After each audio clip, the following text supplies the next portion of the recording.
এ সপ্তাহেই ঘোষণা করা হবে জাতীয় নির্বাচনের রোডম্যাপ, জানালেন ইসি সচিব। বাড়বে না ভোট কেন্দ্রের সংখ্যা। শেষ দিনে ডাকসুতে 28 পদে 565 ফর্ম বিক্রি।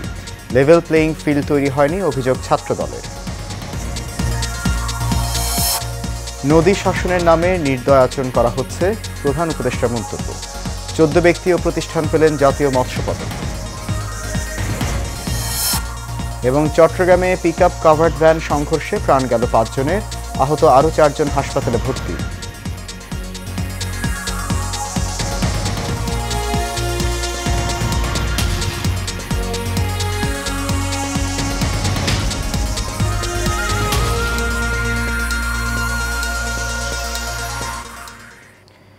সবাইকে স্বাগত জানাচ্ছি এশিয়ান প্রাইম নিউজে। আপনাদের সাথে আছি আমি সৈয়দ মাহিউজ্জামান মুখর। শুনছেন বিআরবি কেবল ইন্ডাস্ট্রিজ লিমিটেড সংবাদ শিরোনাম। যাচ্ছি পুরো খবরে। জাতীয় নির্বাচনের রোডম্যাপের একটি খসড়া তৈরি করেছে ইসি সচিবালয়। কমিশনের অনুমোদনের পর এই সপ্তাহে তা প্রকাশ করা সম্ভব হবে বলে আশা করছেন নির্বাচন কমিশন সচিবালয়ের জ্যেষ্ঠ সচিব আক্তার আহমেদ। সকালে নির্বাচন ভবনে সাংবাদিকদের সাথে আলাপকালে এ কথা বলেন তিনি বলেন, ইসির মাসিক সমন্বয় সভায় ভোট কেন্দ্র স্থাপন নীতিমালা নিয়ে আলোচনা হয়েছে। সেখানে বলা হয়েছে ভোট কেন্দ্রের সংখ্যা বাড়বে না। এর অর্থ এই নয় যে অতীতে যা ছিল হুবহু এটাই রাখতে হবে। যৌক্তিক বিবেচনায় যদি বাড়ে সেটা হবে। তরুণদের জন্য আলাদা বুথ করার বিষয়ে জানতে চাইলে ইসি সচিব বলেন, এখন পর্যন্ত এটা ইসির আলোচনায় আসেনি। এই মুহূর্তে ইসি ভোট কেন্দ্রের ভেতরের ব্যবস্থাপনা কিভাবে হবে তা নিয়ে আলোচনা করছে। ইসি সচিব জানান, সংসদীয় আসনের সীমানা নির্ধারণ নিয়ে যেসব আপত্তি এসেছে সেগুলো নিয়ে 24 আগস্ট শুনানি শুরু করা হবে। ঢাকা বিশ্ববিদ্যালয় কেন্দ্রীয় ছাত্র সংসদ ডাকসু নির্বাচনে অংশ নিতে 28টি পদের বিপরীতে 565টি মনোনয়ন ফর্ম বিক্রি হয়েছে।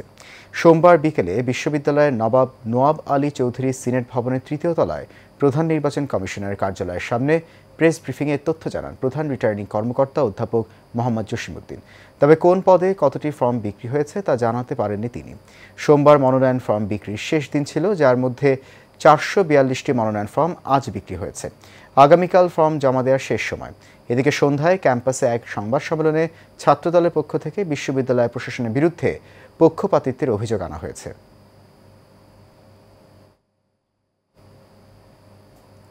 নদী শাসনের নামে নির্দয় আচরণ করা হচ্ছে বলে মন্তব্য করেছেন প্রধান উপদেষ্টা ডক্টর মোহাম্মদ ইউনূস।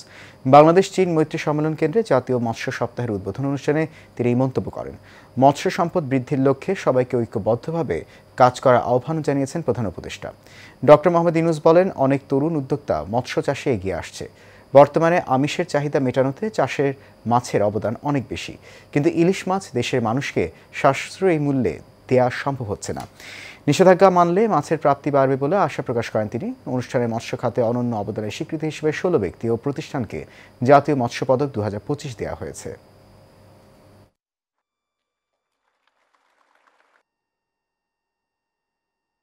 আমরা নদী শাসনের কথা বলি, নদী পালনের কথা বলি না, এবং শাসনের নামে তার প্রতি যত নির্দয় হওয়ার জিনিস সেটাও করি।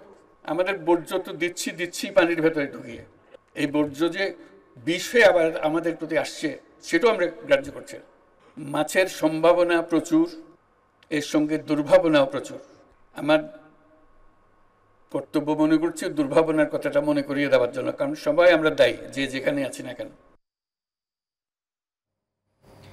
আন্তর্জাতিক অপরাধ ট্রাইব্যুনাল 1-এ ক্ষমতাচ্যুত প্রধানমন্ত্রী শেখ হাসিনা, সাবেক স্বরাষ্ট্রমন্ত্রী আসাদুজ্জামান খান কামাল ও সাবেক আইজিপি চৌধুরী আবদুল্লাহ আল মামুনের বিরুদ্ধে মামলার 5ম দিনের সাক্ষ্য গ্রহণ অনুষ্ঠিত হয়েছে। সকালে চেয়ারম্যান বিচারপতি মোহাম্মদ গোলাম মর্তুজা মজুমদার নেতৃত্বে এই কার্যক্রম শুরু হয়। এদিন রাজসাক্ষী হিসেবে আদালতে হাজির হন সাবেক আইজিপি মামুন। এছাড়া মামলায় 3 জন সাক্ষী আদালতে সাক্ষ্য দেন। অভিযোগে বলা হয়েছে, গত বছরের আন্দোলনে 1400 জনকে হত্যার নির্দেশ, উস্কানি ও প্ররোচনায় অভিযুক্তরা জড়িত ছিলেন। এদিকে 2016 সালে গাজীপুরে জঙ্গি নাটক সাজিয়ে 7 জনকে হত্যার অভিযোগে দায়ের হওয়া মামলায় সাবেক আইজিপি জাভেদ পাটওয়ারি সহ 5 জনের বিরুদ্ধে গ্রেপ্তারি পরোয়ানা জারি করেছে ট্রাইব্যুনাল। ডিসঅ্যাপিয়ারেন্স অর্থাৎ গুম এবং বিচার বহির্ভূত হত্যার অপরাধ, যেটি মানবতা বিরোধী অপরাধেরই একটি অংশ হিসাবে সাবেক আইজিপি জাভেদ পাটওয়ারি সাহেব সহ 5 জনের বিরুদ্ধে গ্রেফতারি পরোয়ানার আবেদন করেছিলাম। মাননীয় ট্রাইব্যুনাল তাদের বিরুদ্ধে গ্রেফতারি পরোয়ানা জারি করেছে।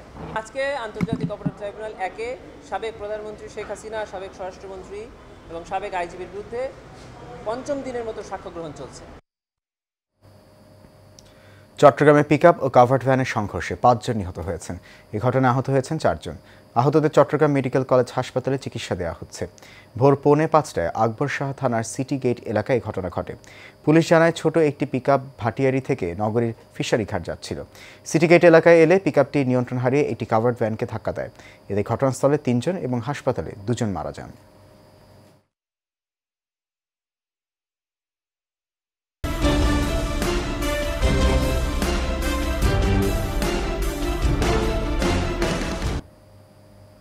যুক্তরাজ্য বিএনপির সাধারণ সম্পাদক ও কেন্দ্রীয় বিএনপি নির্বাহী কমিটির সদস্য কয়সার এম আহমেদ বলেছেন, অন্তর্বর্তীকালীন সরকারের প্রতিশ্রুতি অনুযায়ী আগামী ফেব্রুয়ারিতে জাতীয় নির্বাচন হবে।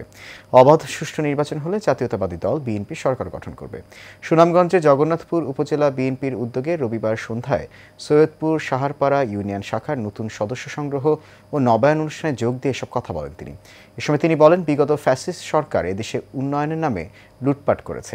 ইউনিয়ন বিএনপির আহ্বায়ক লুৎফুর রহমান কামালির সভাপতিত্বে ও যুগ্ম আহ্বায়ক মোহাম্মদ রাহিন তালুকদারের সঞ্চালনায় সভায় প্রধান বক্তা ছিলেন জেলা বিএনপির আহ্বায়ক কমিটির সদস্য, সুনামগঞ্জ দায়রা ও জেলা জজ আদালতে পিপি মল্লিক মঈন উদ্দিন সোহেল।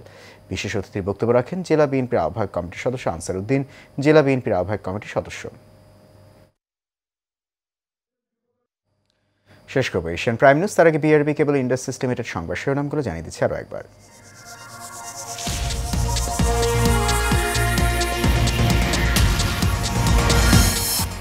এ সপ্তাহেই ঘোষণা করা হবে জাতীয় নির্বাচনের রোডম্যাপ, জানালেন ইসি সচিব। বাড়বে না ভোট কেন্দ্রের সংখ্যা। শেষ দিনে ডাকসুতে 28 পদে 565 ফর্ম বিক্রি। লেভেল প্লেইং ফিল্ড তৈরি হয়নি, অভিযোগ ছাত্রদলের। নদী শাসনের নামে নির্দয় আচরণ করা হচ্ছে, প্রধান উপদেষ্টা মন্তব্য। 14 ব্যক্তি ও প্রতিষ্ঠান পেলেন জাতীয় মৎস্য পদক। এবং চট্টগ্রামে পিকআপ কাভার্ড ভ্যান সংঘর্ষে প্রাণ গেল 5 জনের, আহত আরও 4 জন হাসপাতালে ভর্তি।